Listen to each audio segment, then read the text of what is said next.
So we're here today with Jim Murphy, a friend of mine, and the Minister for Europe. Hi, Hugh. And we're going to discuss the issues around the European Treaty, around the bill that's currently going through Parliament, and a little bit, I guess, on Europe generally, because I think a lot of people out there have got some misapprehensions, thanks to the media, about what it's about. So let's start with the first thing. Is it right that what we've got facing us at the moment with this European bill is something that will give us a European president who tells us what to do, that gives sovereignty to Europe, that means we all have to salute a European flag every morning? What's the truth behind what this European bill is? Well, some of those things you would read in the media and believe them to be true, but really what's happening with this treaty is that Europe, when we joined, had 6 countries in membership. There are now 27. The collapse of the Berlin Wall and all that went with that is a cause for celebration.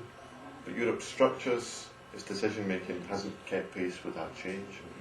So in terms of this issue about a European president, in fact it sounds like something that they have in America, that they're involved in the primary elections for.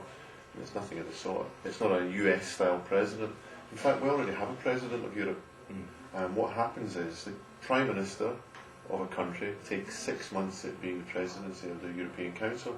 So right now, and your constituents might not know this, there's no reason why they should, but the Slovenians are the current presidency. Before that it was the Portuguese, and next it's going to be the French. So as well as being the president of the council, they also have to run their country.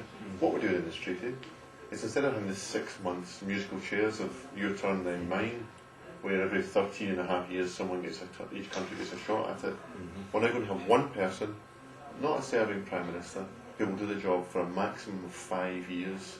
Very similar powers to what happens at the moment, but it's someone doing the job more consistently, and that's a good thing. Okay, and that's where the QMV comes in as well, as jargon around qualified majority voting.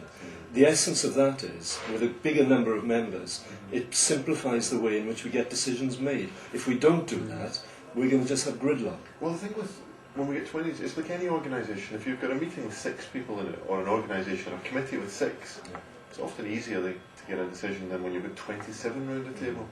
So really what this QMV jargon in Europe, one of the problems with Europe in terms of the conversation is full of jargon. Little jargon that very few people know all the detail of, but qualified majority voting means that one country cannot block a move.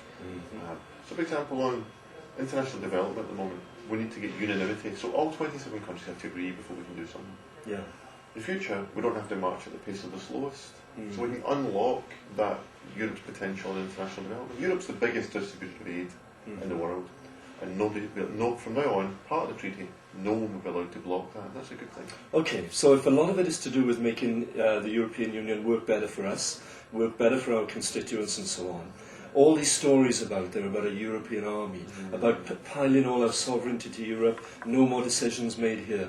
What's the truth in that? How much do we make our own decisions here in this Parliament of our own, and how much is made at Europe, and what will this change? Well, one of the things about this bill that you and I are discussing in great detail in Parliament, and that you and I have been in the Chamber discussing in great length, is that there'll be a power that if Parliament will have the veto over any future moves to what's called QMV, away from unanimity. That's a good thing.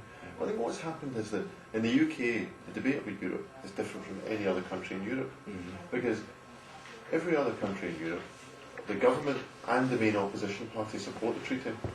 The calls for a referendum, which it's only really supported. The opposition to the treaty across Europe is a coalition of the Dutch Animal Party, Sinn Féin in Ireland, and various communist parties across Europe, and our own Conservative Party.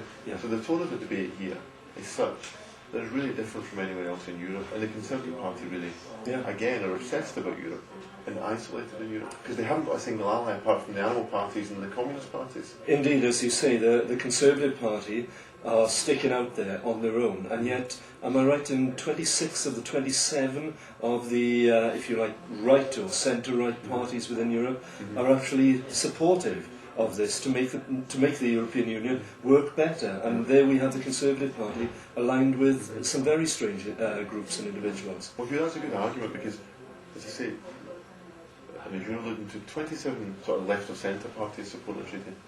27 Liberal Democrat parties support the treaty across Europe from each of the countries.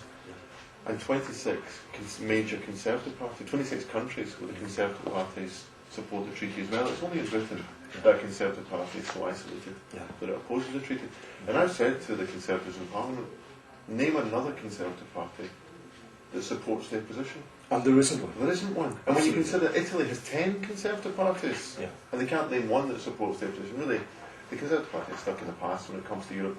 Britain benefits from being in Europe. There are 3 million British jobs. There are tens of thousands of jobs in Wales that are reliant on European Union.